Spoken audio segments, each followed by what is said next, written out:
এসেছিলেন আবওয়া নামক জায়গা, সেখানে ইন্তেকাল হয়ে গেলেন।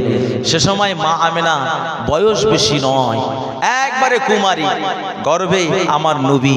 একবার জোরে বলুন সুবহানাল্লাহ। আহারে আমার নবী গর্ভে রয়েছেন, কার গর্ভে? মা আমেনার গর্ভে। এদিকে আব্দুল মুত্তালিবের বেটা ইন্তেকাল হয়েছে, কে? আব্দুল্লাহ। এদিকে আমরা যদি দেখি আমাদের কোন ছেলের বিবাহ শাদী দিলাম, 1 বছর হলো, 1.5 বছর হলো, আহারে ছেলেটা যদি ইন্তেকাল হয়ে যায়, আমরা অনেকেই মনে মনে করি, ওহ এই মেয়েটার জন্যই একে বৌমা করে আসলাম, এই মেয়েটার লক্ষণ ভালো নয়, কারণ এই বিয়ে দিয়ে এই মেয়েটা আমার ঘরে আসলো আর আমার ছেলে জনমের মতো ঘর ছেড়ে চলে গেল। আমরা ওই মেয়েকে একদিকে বিধবা হওয়ার জ্বালা যন্ত্রণা, এই জ্বালা যন্ত্রণা আমরা ভাবতে পারি না, বুঝতে পারি না যে মাটা, যে বোনটা বিধবা হয়েছে অল্প বয়সে, এই বিধবা হওয়ার কি জ্বালা যন্ত্রণা সেটা সেই মাই বুঝতে পারে একমাত্র। আমরা আবার খোটা মারা শুরু করে দিই।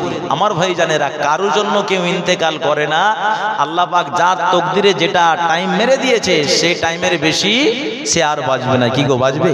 তো আব্দুল মুত্তালিব কি ভালোবাসা দিয়েছিলেন, কারণ গর্ভে রয়েছে আমেনা, গর্ভে রয়েছেন দিন দুনিয়ার বাদশাহ। একবার জোরে বলুন সুবহানাল্লাহ। এ আমার পুত্রবধূ আমেনা এখনই বিধবা হয়ে গেল। আব্দুল মুত্তালিব খোটা মারলেন না। আব্দুল মুত্তালিব মা আমেনাকে ভালোবাসা দেখিয়েছিলেন। একবার জোরে বলুন। বাবা বলেন ও গো আমিনা, বাবা বলেন ও গো আমিনা, আমি থাকতে চিন্তা করো না। জোরে হবে না, একটু চিল্লে হবে না, নারী দেখবে। বাবা বলেন ও গো আমিনা, আমি থাকতে চিন্তা করো না। যিনি আছেন তোমার গর্ভেতে, যিনি আছেন তোমার গর্ভেতে, সারা বিশ্ব তুলনা হবে না। একটু চললে হবে না, নারী দেখবে। নবী ছাড়া জান্নাত পাবে না, প্রিয় নবীকে ভুলে যেও না। নবী আসলেন যখন দুনিয়াতে, 4 জন হুর এলেন খিদমতে। জোরে হবে না? কি গো, আমাদের বাচ্চা কাচ্চা যখন মায়ের গর্ভে থেকে প্রসব হবে, এই বাচ্চাদের খিদমত কে করে? দুনিয়ার মানুষই করে, হয় খালা, না হলে নানি, না হলে কোনো পাড়োশি মা। কি কিন্তু আমার নবী দুনিয়াতে আসছেন, আল্লাহ কত ভালোবেসেছেন যে পৃথিবীর কোনো মা আমার নবীর খিদমত করবে না। খিদমত করার জন্য প্রস্তুত রয়েছে জান্নাতের হুর। একবার জোরে বলুন জান্নাতের হুর। সে রসুলের আলোচনা অনেক রয়েছে। কি গো, এই জায়গায় অনেক আলোচনা। যখন জীবনী হবে, এই জীবনীর সময় আলোচনা এখানে গজলও হবে, আর তার সাথে সাথে হাদিস কোরআনের আয়াতও হবে, আর তার সাথে সাথে এই আলোচনাগুলো শুনতে পাবেন, জান ভরে যাবে ইনশাল্লাহ। রাসূলুল্লাহ সাল্লাল্লাহু আলাইহি ওয়াসাল্লামের জীবনীতে ইনশাল্লাহ এই গ্রামে হবে, ইনশাল্লাহ হবে এই সালে সবের পর পর। আমার ভাইজানেরা, তো নবী পাকের খিদমতে আসলেন কে? জান্নাতের হুর। একবার জোরে বলুন সুবহানাল্লাহ। সে নবীকে আল্লাহ ভালোবাসা দিয়েছেন, জান্নাতের হুর ভালোবেসেছে। কি গো, আমাদের ভালোবাসতে হবে না? হবে না? আমাদের ভালোবাসতে হবে। তাই কবি বলছেন, নবী আসলেন যখন দুনিয়াতে, 4 জন হুর এলেন খিদমতে। হুরগুলো এতই সুন্দরী, হুরগুলো এতই সুন্দরী, তারা প্রিয় নবীজি দেওয়ানা। হবে না, আর চিল্লে হবে না, নারী দেখবে। এই গজলটা বলার কারণ হলো আল্লাহ নবীকে ভালোবেসেছেন, সাথে সাথে ভালোবেসেছেন কে গো? গাছপালা তরুলতা সবাই ভালোবেসেছে। জোরে হবে না? গাছপালা তরুলতা সবাই ভালোবেসেছে, জান্নাতের হুরেরাও ভালোবেসেছে। একবার জোরে বলুন। জান্নাতে হুরেরাও ভালোবেসেছে, আর জমিনের পানিও আমার নবীকে ভালোবেসেছে। মা আমেনাকে কষ্ট হতে দেয়নি। জোরে বলুন, মা আমেনাকে কষ্ট হতে দেয়নি, কারণ গর্ভে আমার নবী। কুয়োতে মা আমেনা পানি নিতে যান। কি গো, পানি আমরা কুয়ো আগে ব্যবহার হতে দেখেছি। কুয়োতে আপনার যখন আমরা পানি নিই, বালতি ফেলে কি পানি তোলা যায়? হ্যাঁ, যে বালতির যেটা উপরে শিকলটা থাকে, আপনার ওই ডান্ডাটা থাকে, ওই ডান্ডা ধরে পানি নিতে পারি? কি করতে হয়? দড়ি লাগাতে হয়। দড়ি লাগাতে হয় না? দড়ি লাগিয়ে ফেলতে হয়। 10 কেজি পানি তুলবেন, ওই সময় মনে হয় 50 কেজি, কারণ নিচে রয়েছে। যখন তুলতে কষ্ট হবে, পাড়ার মেয়েরা সবাই আসে, পাড়ার মেয়েরা সবাই আসে, এসে সবাই পানি নেই কোথা থেকে? কুয়ো থেকে। তারা রশি ব্যবহার করে। কি কষ্ট! আম্মা জান আমিনা রাদিয়াল্লাহু তাআলা আনহা, তিনার গর্ভেতে যখন আমার নবী রয়েছেন, মামা ও নওজওয়ানেরা, যুবকেরা, তরুণেরা, বাচ্চারা, আল্লাহ হাবিব সাল্লাল্লাহু আলাইহি ওয়াসাল্লাম আম্মা জান মা আমিনার পেটের মধ্যে রয়েছে। মা আমিনা পানি নিতে যাবে। পাড়ার মহিলারা তারা যখন পানি নেবে মামা, ওই সময় তারা কষ্ট করে কুয়ো থেকে পানিখানা তুলে নে। ওরাও জানেনা, তাদের হাতগুলো লাল হয়ে যায়, পেটে ব্যথা হয়ে যায়, হাতের বাহুগুলো ব্যথা হয়ে যায়। আমেনা পানি নিতে যায়, আমেনা পানি নিতে যায়। ও নওজওয়ানেরা, যুবকেরা, আমার আল্লাহ পাক কুয়ার পানির উপরে হুকুম জারি করে দিলেন, ও কুয়ার পানি, যে নবীর জন্য আমি তোমাকে পানি, তোমাকেও আমি আল্লাহ সৃষ্টি করেছি। একবার জোরে জোরে বলুন সুবহানাল্লাহ। আমার নবী যখন তোমার কাছে চলে আসবে, তুমি খবরদার তলাই থাকবে না। তলা থেকে গল গল গল গল গল গল করে উপরে উঠে যাবে।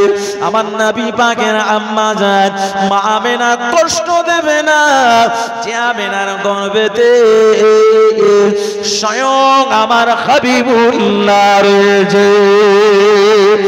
আর একটু জোরে বলুন সুবহানাল্লাহ। ও নওজওয়ানেরা, যুবকেরা, তরুণেরা, বাচ্চারা, ও আমার আম্মা জানেরা, ও আমার মুরব্বী চাচাজি গনেরা, শুনে খেলান, জেনে খেলান, যে নাবিকে বাবা কুয়োর পানিও ভালোবেসেছে। আম্মা জান মা আমেনা যখন পানির প্রয়োজন পড়ে, আম্মা জান মা আমেনা কুয়োর কাছে চলে যায়। আর কুয়োর কাছে যেতে যেতে দেখা যায় তলাতে পানি থাকে না। আমেনার কদম পানি থেকে ফেলার সাথে সাথে কুয়োতে পানিও তলা থেকে উপরে ওঠার চেষ্টা করে। আমেনা যখন কুয়োর কাছে পৌঁছে যায়, কুয়োর তলা থেকে পানি খানা উপরে উঠে যায়। জোরে বলুন সুবহানাল্লাহ। রাতে আমেনা তিনাকে বালতিতে রশি ব্যবহার করতে হয় না। রাসূলুল্লাহ জননী আমেনা তিনি সাথে সাথে বাবা তিনি কি করলেন? তিনি সহজে বালতিখানা নিয়ে পানি নিয়ে বাড়ি ফিরে যায়। পাড়ার মহিলারা বলা বলি করে, আমরা পানি নিতে যাই, এ পানি নিতে আমাদের অনেকটা সময় ব্যয় হয়, কিন্তু আমেনাকে দেখি আমেনা পানি নিতে যায়, কুয়োর কাছে যেতে দেরি, বালতিতে পানি ভর্তি হতে দেরি হয় না। আর একটু জোরে বলুন সুবহানাল্লাহ। ও নওজওয়ানেরা, যুবকেরা, ও আমার আম্মা জানেরা, ও সোনার বাড়িকেরা, একটু খেয়াল করুন, শুনে খেদান, জেনে রেখে দেন। পাড়ার মহিলারা আম্মা জান মা আমেনার দিকে লক্ষ্য রেখেছে। আমেনা কি করে তাড়াতাড়ি পানি আনে? কি তলায় যদি পানি থাকে, হ্যাঁ, এই পানি বালতি ফেলে তুলতে একটা সময় বেশি লাগবে না? বেশি সময় লাগবে, কিন্তু আমেনা গিয়েই তো পানি তুলে নিয়ে চলে আসছে। সবাই লক্ষ্য রেখেছে আমেনা কি করে এত তাড়াতাড়ি পানি আনে। মা আমেনা গিয়েছেন, পানি উপর থেকে নিয়ে চলে আসলো। এরা বলে বোধহয় কুয়োটা ভরপুর হয়েছে। যে আমেনা ঘরে ঢুকেছে ওরা দেখতে গিয়েছে, ওরা যেই দেখেছে গিয়ে দেখে কই উপর তো ফাঁকা, তলায় পানি। বলুন সুবহানাল্লাহ, পানি তো তলায়। আমেনা কি করে পানি নিয়ে আসলো? ওরা বলে না আমেনা পানি নিয়ে আসলো না, এমনি এমনি আমাদের দেখালো। ওরা কিন্তু লুকিয়ে লুকিয়ে দেখছে। মা আমেনার ঘর আমরা সার্চিং করতে যাই। মা আমেনার ঘর সার্চিং করতে যাওয়া হলো। গিয়ে দেখে একবারে আপনার বালতিতে পানি ভরপুর হয়ে রয়েছে। একবার জোরে বলুন। পাড়ার মহিলারা বলেছিলেন, ও বাবুজান আমেনা, আপনি আমাদের সঙ্গে চলুন না কোন কাজে, আমাদের ভয় পাই। আপনি যদি সঙ্গে যান তাহলে আমাদের মনের মধ্যে একটা সাহস চলে আসবে। ও নওজওয়ানেরা, যুবকেরা, ও সোনার মানিকেরা, আম্মাজান মা আমেনা যেতে চান না। কারণ আমি যদি যাই পাড়ার মহিলারা বুঝতে পারবে আমি সহজে পানি আনি। পাড়ার মহিলারা যখন বারে বারে বারে বারে ধরল, আব্দুল মুত্তালিবের কানে খবর পৌঁছে যায়। ও হযরতে আব্দুল মুত্তালিব, আপনি বলেন আপনার পুত্রবধূ আমেনা ভালো, ও মানুষের কথা শুনে, ও মানুষকে ভালোবাসা দেয়, কিন্তু না না না, আমরা আমেনাকে সঙ্গে করে নিয়ে আমরা কুয়োর কাছে যেতে চাই। আমেনা আমাদের সঙ্গে কেন যায় না? আমেনা আমাদের কথা শোনে না। রাতে আব্দুল মুত্তালিব ওই সময় আম্মাজান মা আমেনাকে বলেছিলেন, ও পুত্রবধূ আমেনা, পাড়ার মহিলারা তোমাকে বারে বারে বলে, বারে বারে আবদার জানায়, আমাদের সঙ্গে চলুন, আমাদের সঙ্গে চলুন। ও পুত্রবধূ আমেনা, কেন যাও না? কারণ তোমাকে যেতেই হবে, পাড়ার মানুষকে খুশি করতে হবে। তুমি গেলে যদি ওরা খুশি হয় তাহলে আমার আল্লাহ পাকও খুশি হয়ে যাবে। আর একটু জোরে বলুন সুবহানাল্লাহ। ও নওজওয়ানেরা, যুবকেরা, আম্মাজান মা আমেনা শ্বশুর মশাই আব্দুল মুত্তালিবকে বারে বারে বলতে লাগলেন, আব্বা জান, এই অবস্থা খারাপ, আমি কি করে বলবো? পাড়ার মহিলারা যখন পানি নিতে যায় ওদের বালতিতে কিন্তু রশি ব্যবহার করতে হয়, কষ্ট করে তলা থেকে পানি তোলে। আর আমি আপনার পুত্রবধূ আমেনা, আমার গর্ভে যে বাচ্চা রয়েছে এর কারণে আমার মনে হয় আমি যখন কুয়োর ধারে যাই, কুয়োর তলা থেকে পানি খানা গলগল করে উপরে উঠে যায়। আর একটু জোরে বলুন সুবহানাল্লাহ। নারে তাকবীর, নারে তাকবীর। আমি আমেনা অতি সহজে আমাকে রশি ব্যবহার করতে হয় না, আমি বালতিতে পানি খানা দিয়ে চলে আসি। ও নওজওয়ানেরা, যুবকেরা, হযরতে আব্দুল মুত্তালিব ওই সময় বলেছিলেন, ও পুত্রবধূ আমেনা, তোমাকে যাওয়া লাগবে। এ মহিলারা এসেছে তোমার গর্ভে যে বাচ্চা রয়েছে, এ বাচ্চাকে তারা পরবর্তীতে ভালোবাসবে। আর যখন তুমি চলে যাবে আর এমনি করে তলা থেকে পানিখানা যখন গল গল গল গল করে উঠে উপরে উঠে আসবে, ওরা অতি সহজে পানিটা পেয়ে যাবে। তারা ওই সময় নিজেরাই কল্পনা করে দেখবে, না না না, আমরা আলাদা, আমার বাচ্চাও আলাদা, আমেনা আলাদা, আমেনার গর্ভে যে সন্তান রয়েছে সে সারা দুনিয়া থেকে একটা আলাদা। একবার জোরে জোরে বলুন সুবহানাল্লাহ। আমেনা তোমার সম্মান সন্তানকে তারা ভালোবাসবে, মহব্বত করবে, প্যার করবে। আম্মাজান মা আমেনাকে শ্বশুর মশাই আব্দুল মুত্তালিব যাওয়ার নির্দেশখানা দিয়ে দিলেন। পাড়ার মহিলারা আমেনার কাছে আসে, ও বাবুজান আমেনা, চলুন না, আমি পানি আনতে যাব কোন কাজে। আমেনা আর কোনো কাল বিলম্ব করলেন না, তিনি কিন্তু সেখান থেকে রওনা দিলেন। ও নওজওয়ানেরা, যুবকেরা, পাড়ার মহিলা বলে আমেনাকে নিয়ে যায়। আমেনা যে কুয়োর কাছে পৌঁছায়, আমেনার পৌঁছানোর আগে আগে কুয়োর তলা থেকে পানি খানা উপরে উঠে যায়। জোরে হবে না? আর একটু চিল্লে হবে না? নারী দেখবে, নারী দেখবে। আমরা অতি সহজে পানি নিলাম। সেদিন থেকে মা আমেনাকে পাড়ার মহিলারা অন্য নজরে দেখতে লাগলেন, কারণ তৎকালীন আইয়ামে জাহিলিয়াতের যুগ ছিল, মূর্খতার যুগ, অজ্ঞতার যুগ।